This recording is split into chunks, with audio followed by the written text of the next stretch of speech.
Dark Cloud is a game I played enough growing up to leave a lasting impression, but I didn't play it enough to have actually beaten it, with my entire time spent on the game being on rentals with a buddy. Initially set to be a launch title for the PlayStation 2 on March 4th of 2000, it didn't actually release until December of that year, a full 9 months after the PlayStation 2's debut. This little title, developed by Level 5 and released by Sony Computer Entertainment, carried over the ambitiousness and uniqueness I loved about the PlayStation 1's library, but it carried it over in a time when games, or RPGs at the very least, were starting to be more streamlined. Just when games were beginning to feel a little more mechanically generic, or rather predictable, Dark Cloud came along and gave us a dose of something new and interesting. Though sales of this title were rather poor in its homeland of Japan, it reached a surprisingly large audience internationally, eventually receiving a greatest hits print. There's no denying that some of this classic has aged, and not at all like a fine wine. But upon revisiting this title and seeing it through to the end,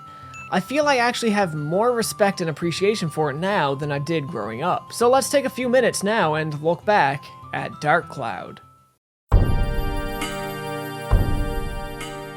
The story of the game begins rather simplistically, and it doesn't exactly stray much from its simplicity until the very end, using its overarching narrative as more of a vehicle to explore unique forms of gameplay and fun characters than to tell a real compelling story itself. To kick things off, some rather mysterious Easterners are seen performing some sort of ancient ritual to bring about the resurrection of a dark genie. Upon reviving the dark genie, they instruct him to begin his massive wave of destruction, and so he does, destroying nearly half the entire world in a single night. However, just before some towns succumb to the destruction, in the midst of the genie's attacks, a sage seals the buildings and people and objects in something called Atla, a sort of magical cocoon that shrinks things down into small orbs.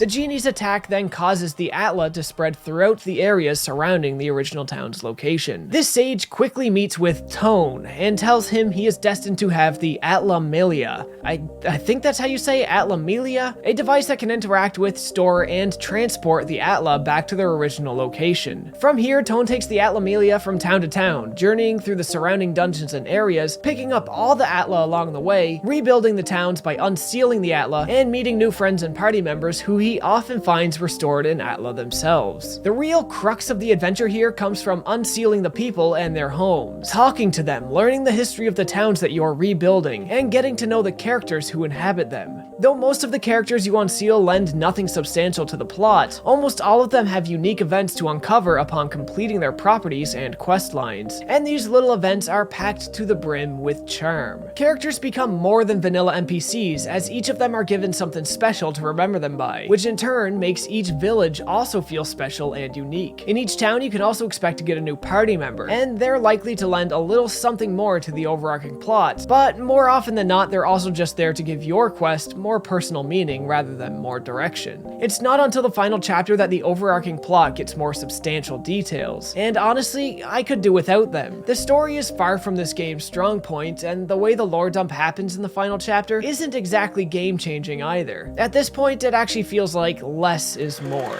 It's not that the added details are bad, in fact I'd say they're quite alright, but this late in the game it felt like the pace and structure was too established for such a drastic change in focus to be comfortable or beneficial. I guess in the end it adds more weight to the final encounter, which is nice, but at the cost of the pace and structure I think I'd rather do without. But I digress. Now, this story of the genie destroying towns and you essentially being the chosen one, chosen to restructure and rebuild it all, and of course finally defeat the genie, is, as I said earlier, more of a vessel for the unique forms of gameplay rather than a vessel to tell a compelling story itself. So let's look at the gameplay now and talk about why I actually feel more drawn to it than I did growing up. Let's start first with the dungeons.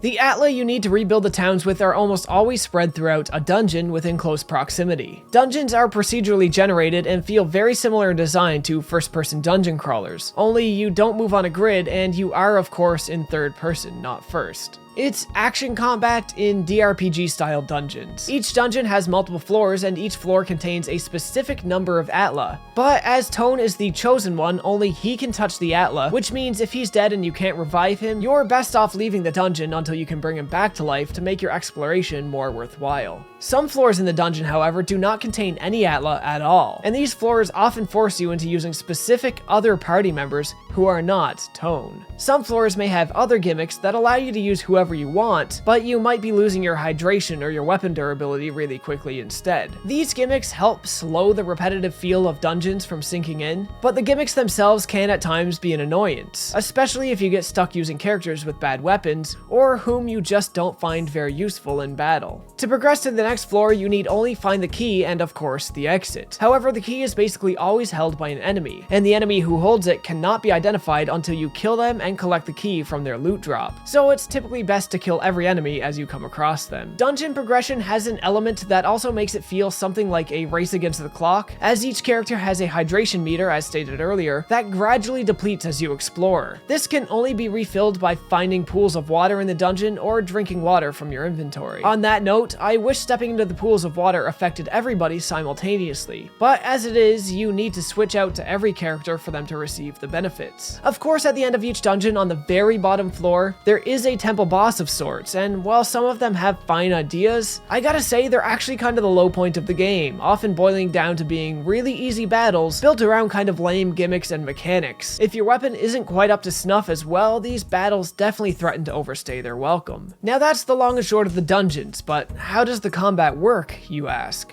Well, I'm glad you asked, because I'm gonna tell you anyway.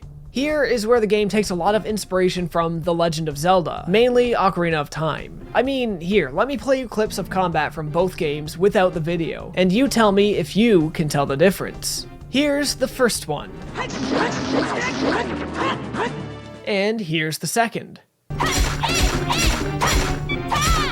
Now, of course, you could probably tell the music is a dead giveaway, and you're probably familiar enough with at least one of them to tell the difference. But regardless, it's pretty clear what they were going for. This doesn't just come down to combat sounds either. I mean, look, Dark Cloud has its own Deku tree for Christ's sake, and it has its own answer to Z targeting, which I'm not complaining about. More games from this time could benefit from this targeting system. But yeah, combat is simple. Target the enemy and walk in for an attack. Each character attacks different, but for the most part, there's normal attacks and charge attacks, both done with the X button. Though be warned, the game will most assuredly tell you to hold the circle for your charge attacks. This doesn't work.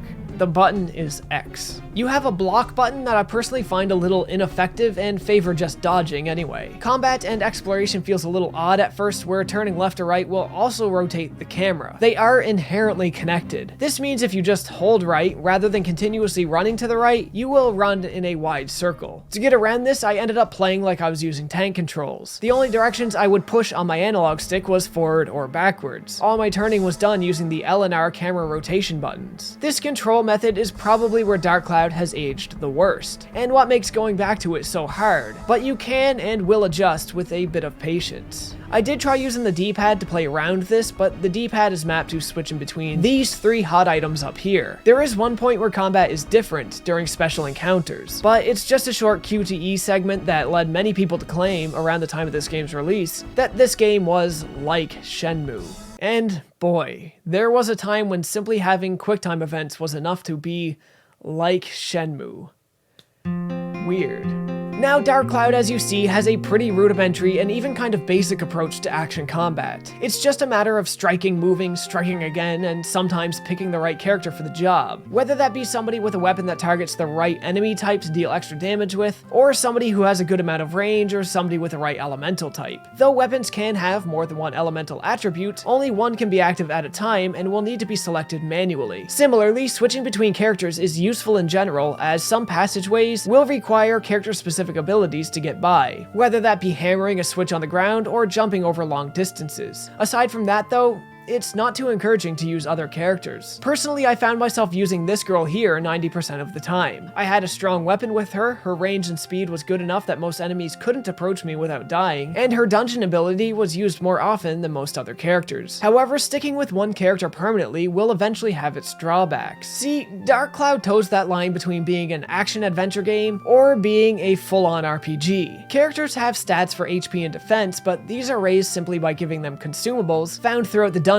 and towns. They don't have a real XP-based leveling system that you can grind for. At least, The characters don't. What does is the weapons, and this is what can make or break the difficulty of the game. The longer you use a weapon, the more you charge up this meter here. When this meter is full, you can upgrade the weapon. Upgrading the weapon will give it a small stat boost, but also absorb all these stat and property modifying gems you have equipped onto it. Once upgraded and the gems are absorbed, you can equip more gems and start all over. After upgrading this way 5 times, you have the choice to turn the weapon into a gem itself to be slotted onto another weapon. These gems, the ones that are weapons turned into gems, are very powerful, as they should be. It takes no small amount of effort to build one, and through the use of them, you can easily build a weapon more powerful than you'll ever need. But there's a risk to this whole system. Weapons have durability.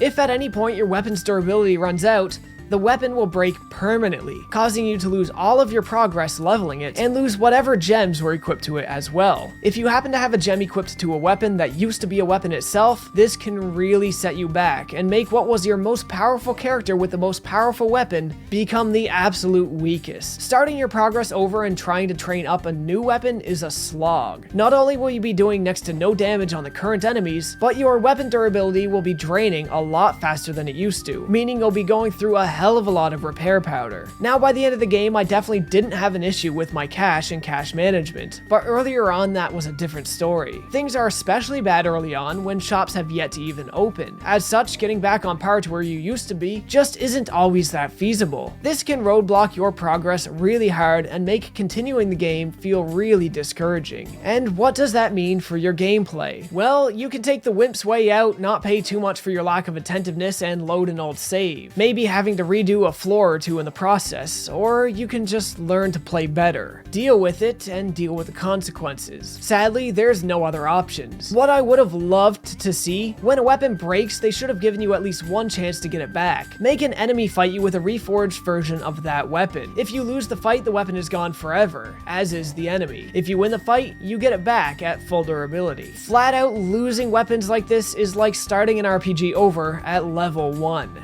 It sucks. But I said earlier I have more appreciation for this game than I used to. At this point, it probably doesn't sound like it, but bear with me because we're gonna move right into that now.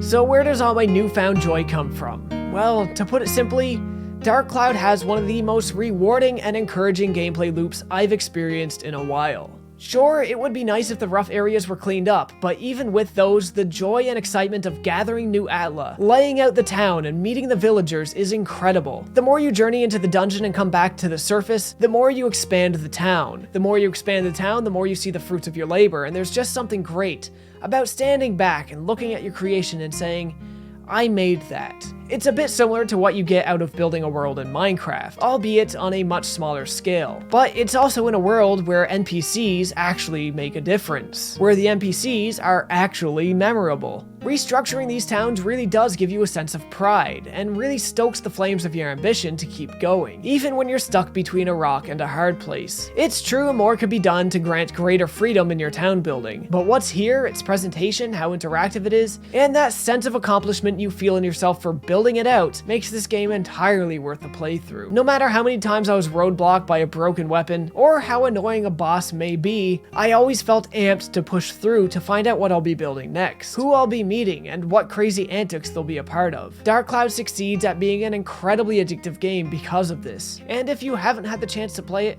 I would highly recommend doing so. For its time, it doesn't even look that bad. Sure, some animations are weak and it could have used some more time in the oven, but there's a lot of charm in this rather detailed world. Take this house for instance. If you look around hard enough, you'll see the sadistic signs of a man battling gleefully against mice. Like he wants to make them feel at home in his place, just to kill them when their guard is down. They never really talk about this in game, but the environment is there and designed for you to discover more stories about the villagers without the use of dialogue. The music is a mixed bag. None of it is exactly crazy or pushing any envelopes, but some of the town's themes are just simply calming and a joy to build to.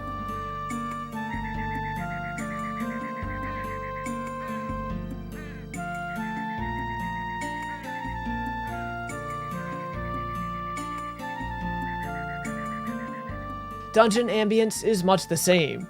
Not crazy and fairly stock, but they give enough presence of atmosphere to suck you in.